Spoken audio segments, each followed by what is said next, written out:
이 여호수아를 계속해서 묵상을 하고 있는데 익숙하지 않은 또 족속, 지파, 이 지명들이 나옵니다. 이 글들을 읽을 때 익숙하지 않고 좀 낯설지만 이 하나님께서 사람과의 관계 속에서 하나님의 뜻을 이루어 가시는 것을 볼 수가 있습니다. 그리고 또한 하나님께서 약속하시고 허락하여 주신 이 축복의 땅에서 하나님의 그 약속의 말씀을 생명보다도 귀하게 여기는 하나님의 사람들을 통해서 일하시고 역사하시고 하나님의 나라를 이루어 가시는 것을 우리는 보고 있습니다. 비록 시대가 다르고 지역이 다르고 인종도 다르지만 한 성령 안에서 이 모든 것을 초월하시는 하나님의 값진 교훈이 이 성경의 말씀 안에 녹아져 있다는 것 우리는 깨달을 수 있습니다. 우린 무언가 잘 알지 못할 때 쉽게 오해하거나 판단을 내리기도 합니다. 이 성경 말씀도 마찬가지입니다. 하나님께서는 이 오늘 말씀을 통해서 우리가 알 수 있도록 또 깨달을 수 있도록 이 하나님의 뜻을 늘 계시한다는 것이죠.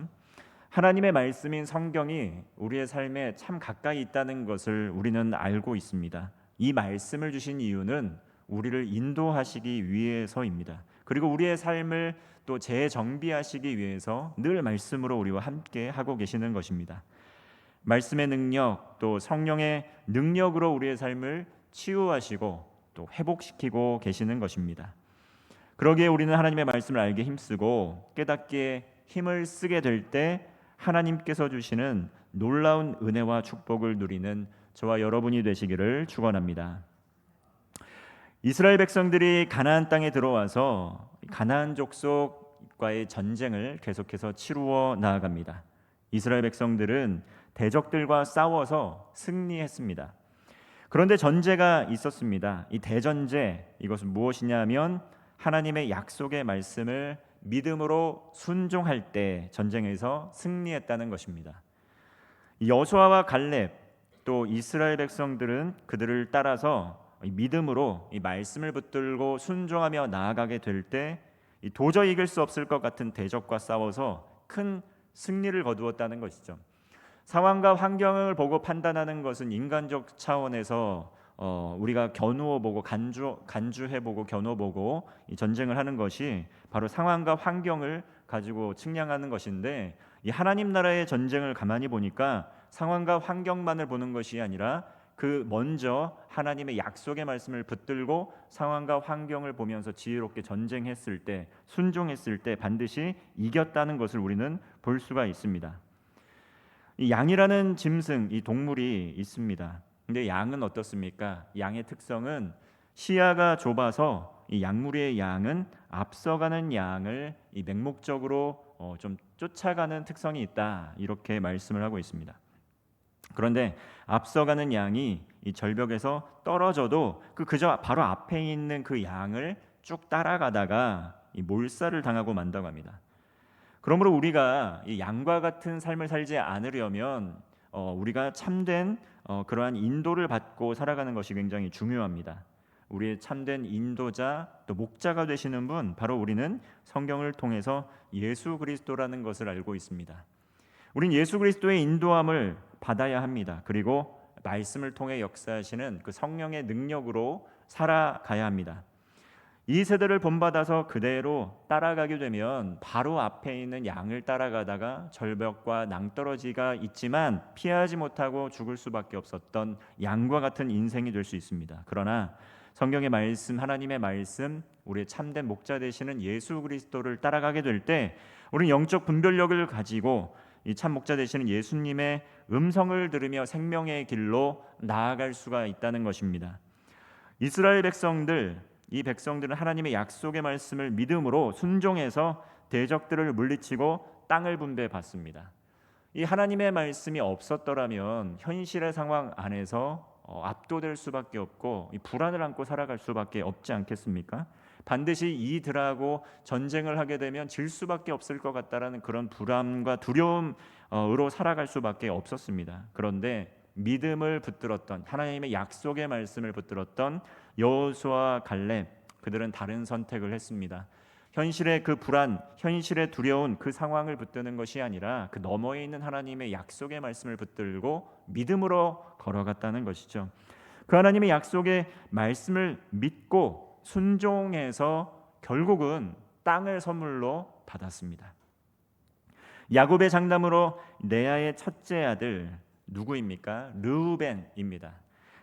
야곱의 장남이자 또 첫째 부인이었던 레아의 첫째 아들 르우벤입니다. 르우벤은 이 육적인 장자권을 가진 인물이었습니다. 첫째 아들이었기 때문에 이 두 배의 몫을 받아야 됐던 아들이었습니다. 그런데 이미 요단강 동편의 땅을 먼저 분배받았다라는 것이죠. 근데 르우벤만 받았던 것이 아니라 가만히 보니까 야곱의 아들들 르우벤과 또 갓과 므낫세 므낫세의 절반 되는 지파가 이미 요단 동편의 땅을 분배받았습니다. 그런데 이들의 특징이 어떻습니까? 모두 어머니가 달랐습니다. 르우벤은 레아가 낳은 첫째 아들이었고 갓은 레아의 여종이었던 실바가 낳은 첫째 아들입니다. 그리고 므낫세는 요셉의 두 아들 중에 첫째 아들입니다. 이 창세기 48장을 보면 야곱은 요셉의 두 아들 에브라임과 이 므낫세를 양자로 삼습니다. 그리고 르우벤과 시므온처럼 야곱의 것이 될 것이라고 내 것이라고 이렇게 아들을 삼는 장면을 볼 수 있는데 할아버지가 영적으로 정말 이 둘을 귀하게 여기고 손자를 아들처럼 여기게 된 것이죠. 그래서 이들이 땅을 기업으로 받게 된 것입니다. 이렇게 이들도 이 므낫세도 요셉의 첫째 아들이었던 므낫세도 요단강 동편에서 먼저 땅을 차지합니다. 르우벤, 갓, 므낫세 이들은 이 장자라면 각 이 단위별로 장자라면 좀 본이 되는 삶을 살았어야 되는데 육적으로는 각 그 단위별로 장자된 지파들이었지만 전쟁에 싸워서 승리하기 이전에 이미 열매를 취한 것입니다. 땅을 먼저 분배받은 것입니다. 앞으로 치르게 될 험한 이 가나안 전쟁에 앞서서 들어가기에 앞서서 먼저 이 땅을 선점하게 된 것이죠. 당시에는 원칙적으로 장자가 모든 축복을 받는 것이 마땅했습니다. 마땅한 권리가 있었는데 그러나 어떻습니까? 아직 설 익었을 때 먼저 차지하다 보니까 그 권리를 먼저 누리려고만 하다 보니까 가장 좋은 땅을 사실은 얻지를 못합니다. 권리가 마땅히 주어질 축복과 마땅히 주어질 그러한 은혜들이 분명히 예비되어 있고 그저 순종하고 믿음으로 걸어가기만 했는데 욕심에 이끌려서 먼저 선취하다 보니까 하나님께서 약속하신 복을 그대로 누리지를 못한 것입니다. 책임을 다하지 않고 그 열매만 또 취하려고 하다 보니까 그 설익은 열매를 먹게 됐다는 것이죠. 자신들이 가진 기득권을 가지고 위험은 회피하고 그 이득만 취하려고 했던 것입니다. 이들은 하나님의 온전하고 완전한 축복을 누리지 못하고 그 온전하고 완전한 축복들은 다른 이들에게 돌아가고 맙니다. 그러므로 예언의 말씀처럼 영적 장자권이 유다에게 넘어가게 된 것입니다. 그러나 유다도 완벽한 사람은 아니었다는 것 우리 성경을 통해서 알 수 있습니다. 창세기를 보면 유다 역시 동생 요셉을 시기했고 동생 요셉을 애굽으로 팔아넘기는데 앞장섰던 사람, 결정적인 역할을 했던 사람입니다. 그리고 38장을 보면 며느리에게 대를 잇게 해야 되는데 이 남편을 잃고 이 과부가 되었던 며느리에게 대를 잇지 않게 하기 위해서 그 피해를 아들을 더 이상 계속 잃지 않기 위해서 비겁하게 다말을 피하는 모습을 볼 수가 있습니다. 그런데 유다는 결국 그녀와 동침 사건 이후에 회개하게 됩니다. 자신의 이 마음의 중심이 이기적이었다는 것을 깨닫게 된 것입니다. 그리고 변화되기 시작했다는 것입니다. 결국 유다는 이 잘못된 길로 가고 있었지만 하나님의 말씀, 하나님의 은혜 가운데 이 마음이 변화되게 되고 영적인 장자권을 갖게 됩니다. 그리고 좋은 땅을 분배받습니다. 오늘 본문 말씀 야곱이 양자를 삼은 요셉의 자손 지파인 에브라임과 므낫세, 요셉의 아들들이었던 에브라임과 므낫세에게 기업이 분배되는 장면입니다. 1절부터 4절까지 요셉 지파의 이 남쪽 경계, 이 경계들을 요약을 하고 있고, 또 5절부터 10절까지를 보면 둘째인 에브라임 지파에게 먼저 땅의 경계를 정하면서 땅을 분배하는 모습을 볼 수 있습니다. 에브라임과 므낫세를 요셉 지파로 통으로 보고, 그리고 그 중에서도 에브라임에게 먼저 땅을 분배하는 모습을 볼 수 있는 것이 바로 오늘 본문 내용입니다. 4절 말씀입니다. 요셉의 자손 므낫세와 에브라임이 그들의 기업을 받았더라. 이 므낫세와 에브라임 지파, 이 요셉의 자손 므낫세와 에브라임, 이처럼 므낫세가 첫째 아들이고 에브라임이 둘째 아들입니다. 이렇게 므낫세와 에브라임이 그들의 기업을 이제 받는 것입니다. 이 므낫세와 에브라임 지파는 요셉의 아들들입니다. 야곱이 아까 말씀드렸던 것처럼 야곱이 이 두 손을 얹고 정말 이들을 축복하면서 양자를 삼는 장면을 창세기를 보면 볼 수가 있습니다. 내 아들이라고, 내 소유라고 이제 축복하는 장면을 볼 수가 있습니다. 레위 지파가 하나님의 온전한 소유가 돼서 땅을 그들은 기업을 받지 않습니다. 그래서 이 레위 지파가까지 땅을 분배받으면 아마도 13개 지파가 땅을 분배받아야 되는데, 레위 지파가 빠지게 되고 요셉의 두 아들들이 에브라임과 므낫세가 그 지파의 조상이 되어서 그 지파가 땅을 분배받는 것이죠. 그런데 이 말씀을 보면 므낫세와 에브라임이 기업을 받으니까 므낫세 먼저 땅을 받고 그 다음이 에브라임이 뽑는 것이 맞는 것 같은데, 그렇지가 않습니다. 이 장자가, 원래 장자는 다른 형제에 비해서 2배의 기업을 상속을 받는데, 이 요셉은 실질적으로 지금 에브라임과 므낫세 이렇게 2개의 지파가 이 기업을 받는 것인데, 이 므낫세 에브라임 순서가 아니라 에브라임 므낫세 순서로 받고 있다는 것이죠. 왜냐하면 이 야곱이 축복을 하게 될 때 이 왼손과 오른손, 이 왼손이라는 것은 좀 옳지 못한 손이라는 의미가 있고, 오른손은 좀 오른손, 그리고 또 바른 손이라는 의미가 있어서 이 순위를 할 때에도 오른손에 더 영적인 권위가 있게 되는데, 이 먼저 에브라임과 므낫세와 에브라임을 축복하게 될 때 손을 바꿔 가지고 축복하는 장면을 볼 수 있다는 것이죠. 요셉은 처음에 이게 야곱이 눈이 어둡기 때문에 첫째 아들과 둘째 아들을 잘못 알아듣고 축복한 줄 알았는데, 이게 의도적이었다는 것이죠. 에브라임에게 축복하게 됩니다. 이 요셉은 야곱이 사랑하는 아내였던 라헬의 첫째 아들이었습니다. 그리고 전체 서열로 보면 11번째 아들이었습니다. 요셉은 11번째 아들이었지만 야곱은 야곱의 사랑을 듬뿍 받았습니다. 요셉이 원래 결혼하려고 했던 여인이 라헬 아니었겠습니까? 야곱에게는 이 라헬이 가장 우선순위가 됐던 걸 사랑하는 여인이었기 때문에 그 아들인 요셉을 사랑했습니다. 매우 준수했고 영리해서 아버지의 사랑을 독차지했었습니다. 그러니 좀 상대적으로 소외를 받았던 다른 아내의 형제들, 요셉을 얼마나 시기했겠습니까? 얼마나 질투했겠습니까? 결국 요셉을 궁지에 몰아버리게 되고 죽여버리게 됩니다. 죽여버리려고 하게 됩니다. 그런데 요셉은 가까스로 이 목숨을 건져서 애굽으로 팔려가게 되는 것이죠. 요셉은 우여곡절 끝에 애굽의 이 바로의 이 꿈을 해석하게 되고 총리가 됩니다. 하나님의 섭리로 제발로 이 형제들이 애굽으로 오게 되는데, 총리가 된 요셉이 그 형제들을 이제 목도하게 되는 겁니다. 다시 만나게 되는 것입니다.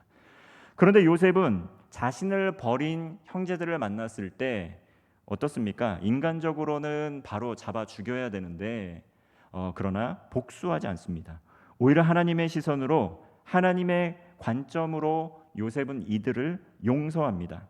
그리고 자기의 의로 용서한 것이 아니라, 자기의 능력으로 용서한 것이 아니라 하나님의 은혜로 용서하는 것을 볼 수가 있습니다. 창세기 45장 5절의 말씀을 보면, 당신들이 나를 이곳에 팔았다고 해서 근심하지 마소서, 한탄하지 마소서. 하나님이 생명을 구원하시려고 나를 당신들보다 먼저 보내셨나이다. 요셉은 형제들은 요셉을 죽이려고 하다가 결국 애굽의 노예로 팔아 넘겼습니다. 그런데 이런 억울한 상황 가운데에서 보통 일반적인 사람이었다면 마음이 몹시 또 분노가 일어나게 되고 또 몹시 큰 상처를 입고 평생 살아야 되는데 요셉은 그렇지 않았던 것 같습니다. 형제들은 요셉의 안위를 전혀 돌보지 않습니다. 어떤 일말에 은혜를 끼친 것이라고는 그저 죽이지 않은 것, 그것 빼고는 일말에 어떤 그 은혜를 끼치질 않습니다. 아버지 야곱의 귀여움을 독차지했던 요셉을 시기하는 것 이해는 하지만 그렇다고 해서 시기를 넘어서 생명을 해하고 그것을 해하려고 실행까지 했던 이들이었던 것입니다.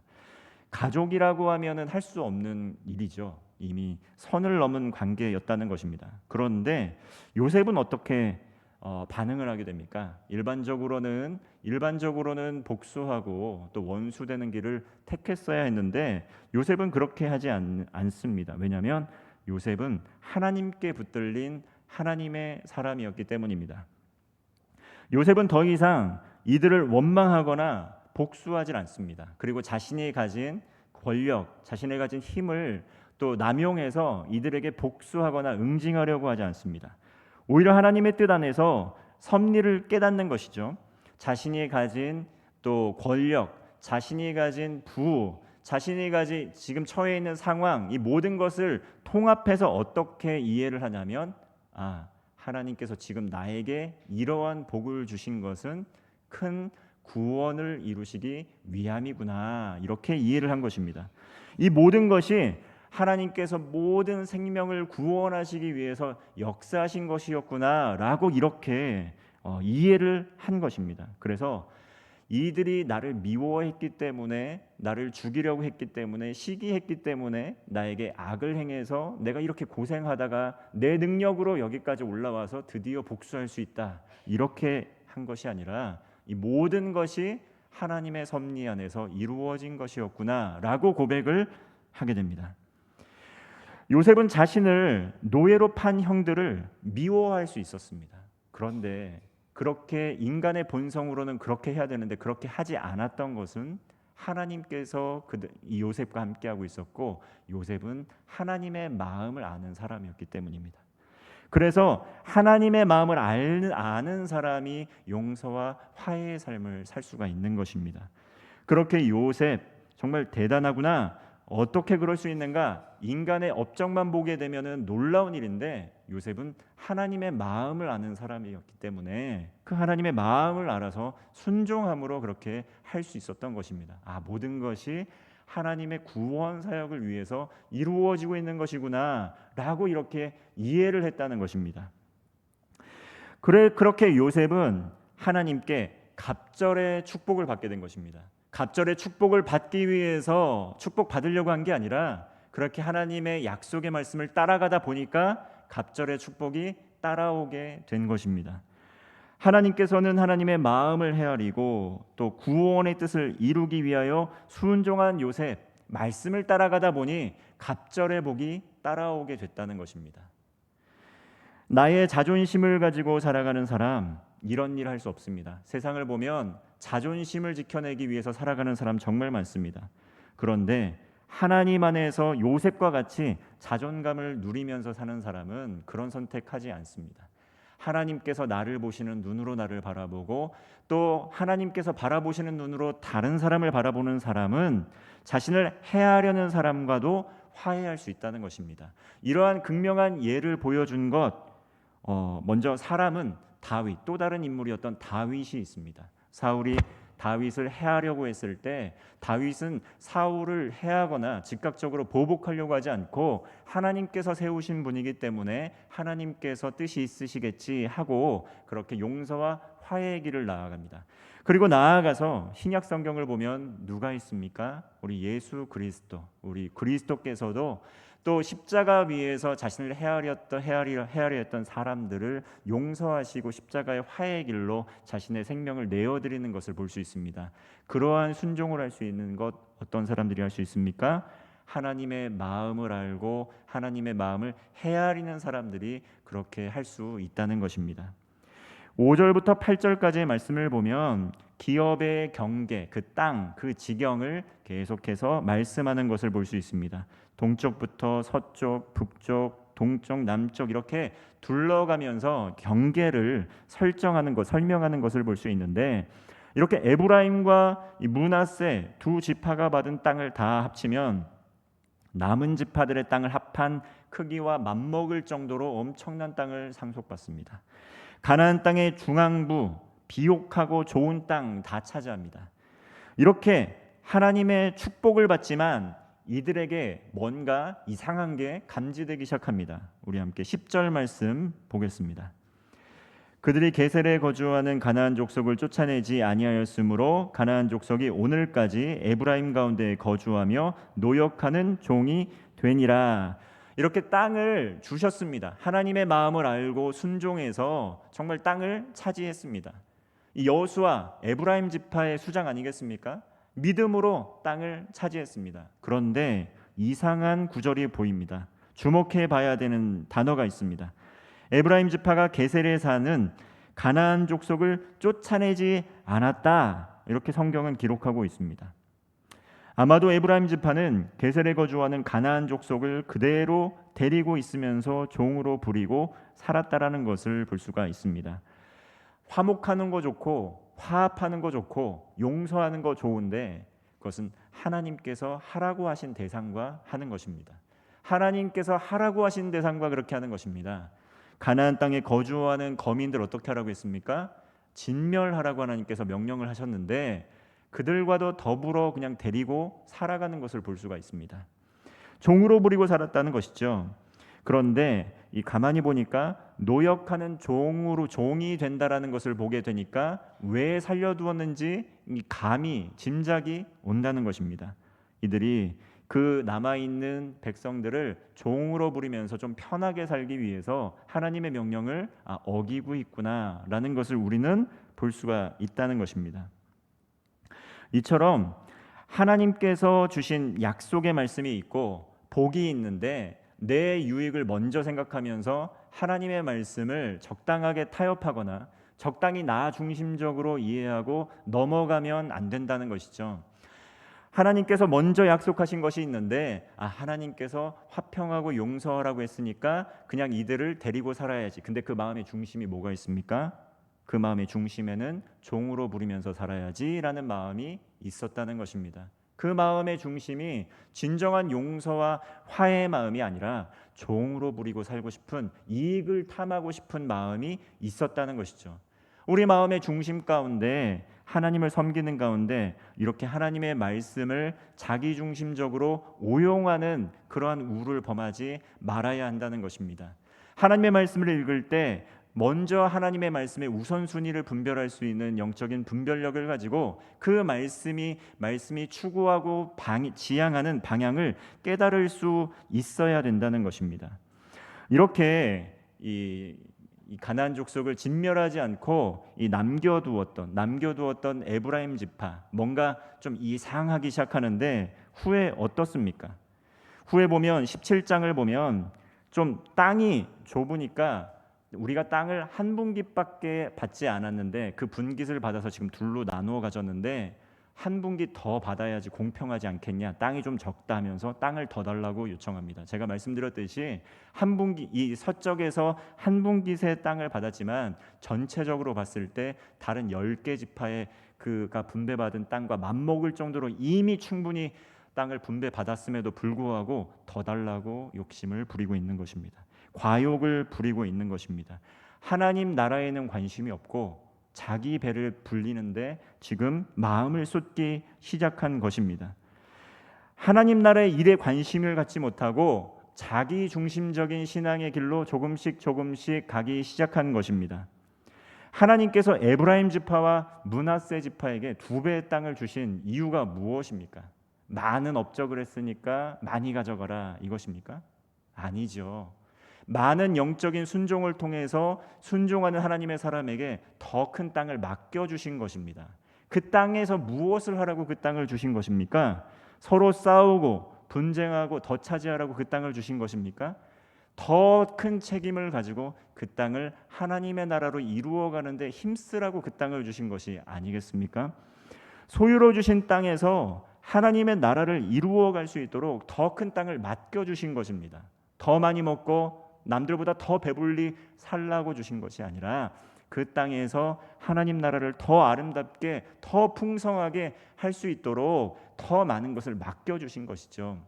여러분, 1달란트, 2달란트, 5달란트, 왜 하나님 이 사람에겐 5달란트 주시고 저한테는 왜 1달란트밖에 안 주십니까? 왜 저 이렇게 불공평하게 하십니까? 그게 아니고 5달란트 받은 자는 5달란트를 남기는 충성된 주님의 일꾼이었기 때문에 하나님께서 분량에 맞게 맡겨주신 것입니다. 에브라임 지파와 므낫세 지파는 충성했기 때문에 갑절의 복을 받았고 그 복을 누리면서 더 열심히 남들보다 더 잘 살라고 하신 것이 아니라 충성되이 이 땅들을 더 가꿀 수 있는 역량이 있다고 판단을 하고 맡겨주신 것이라는 것이죠. 그곳을 하나님의 나라로 이루어가라는 것입니다. 결국 하나님의 말씀에 순종해서 하나님의 뜻을 이루어 가라는 것입니다. 하나님의 선한 일을 이루어 가기 위해서 그 땅을, 그 많은 땅을 맡겨주신 것입니다. 에베소서 2장 10절 말씀입니다. 우리는 그가 만드신 바라 그리스도 예수 안에서 선한 일을 위하여 지으심을 받은 자니 이 일은 하나님이 전에 예비하사 우리로 그 가운데서 행하게 하려 하심이니라. 우리는 왜 갑절의 축복을 달라고 하나님께 요청하고 왜 갑절의 축복과 더불어 또 이 땅의 지경이 넓어지기를 기도합니까? 우리의 배를 불리는 것이 아니라 우리의 배만 우리의 만족만 극대화하는 것이 아니라 하나님의 땅을 더 많은 곳을 더 하나님의 나라로 이루어가는 그런 열망을 가지고 하나님께 우리가 간구하는 것입니다. 하나님의 그 선한 일을 위하여 복음을 위하여 하나님의 나라의 영광을 위하여 우리는 그러한 것을 구하는 것입니다. 선한 하나님의 일꾼이 되어서 여호수아와 같이 먼저 앞장서면서 이 땅을 하나님의 나라로 이루어가기 위해서 주님 더 많은 땅을 저에게 주시면 더 많이 하나님 나라를 이 땅 가운데 이루어 가겠습니다라는 그러한 사랑의 열망을 가지고 하나님께 구하는 것 아니겠습니까? 이러한 믿음의 본을 보이는 신앙인이 우리는 되어야 합니다. 예수님을 믿고 나서 지난날의 삶의 방식, 습관을 뒤로하고 우리는 하나님의 자녀가 되었습니다. 우리는 이미 하나님께 복을 갈구하는 그러한 백성이 아니라 이미 복을 받은 하나님의 백성들 아니겠습니까? 그러므로 우리는 이제는 자기 자신을 돌보는 삶을 살 뿐만 아니라 그리스도를 위하여, 하나님의 나라를 위하여, 하나님의 영광을 위하여 아직 하나님의 복을 누리지 못하는 사람들을 위하여 나아가야 된다는 것입니다. 그것을 위하여 이 산지를 달라고, 이 땅을 달라고, 하나님의 나라가 되게 해달라고 우리는 하나님께 구하는 것입니다. 갈라디아서 2장 20절 말씀 우리 함께 합독하겠습니다. 내가 그리스도와 함께 십자가에 못 박혔나니 그런즉 이제는 내가 사는 것이 아니요 오직 내 안에 그리스도께서 사시는 것이라. 이제 내가 육체 가운데 사는 것은 나를 사랑하사 나를 위하여 자기 자신을 버리신 하나님의 아들을 믿는 믿음 안에서 사는 것이라. 아멘. 우리 안에 그리스도께서 살고 계십니다. 우리 안에 그리스도께서 이미 구원의 복을, 이 충만한 복을 이미 허락하여 주셨습니다. 하나님의 구원을 받은 우리가 아직 이 땅 가운데에서 생명을 가지고 사는 것, 하나님의 영광을 위하여, 하나님의 나라를 이루어가기 위하여입니다. 복음을 전하고 선한 일을 하는 가운데 하나님의 나라를 이루는 사명을 위하여 우리는 오늘도 살아가는 것입니다. 이제 하반기가 시작됩니다. 남은 한 해 주님의 말씀과 동행하면서 정말 이 교회 학교 사역들, 또 우리에게 맡겨주신 또 이 지역들, 또 가정, 또 이 지역, 우리나라와 민족, 또 세계 열방, 하나님께서 이 땅을 우리에게 기업으로 주시겠다고 약속을 해주셨는데 이 땅 가운데에서 우리가 해야 할 것 무엇입니까? 하나님의 나라를 이루어가는 것입니다. 어떤 선한 일을 하며 하나님의 나라를 이루어가는 것입니까?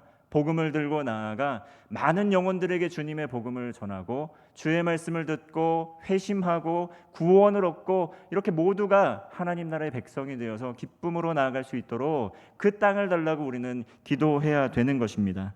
남은 한 해도 이렇게 주님의 말씀과 동행하면서 하나님께서 선물로 주신 우리의 모든 삶의 영역 터전에서 하나님의 나라를 이루어 가시기를 주님의 이름으로 축원합니다. 기도하겠습니다.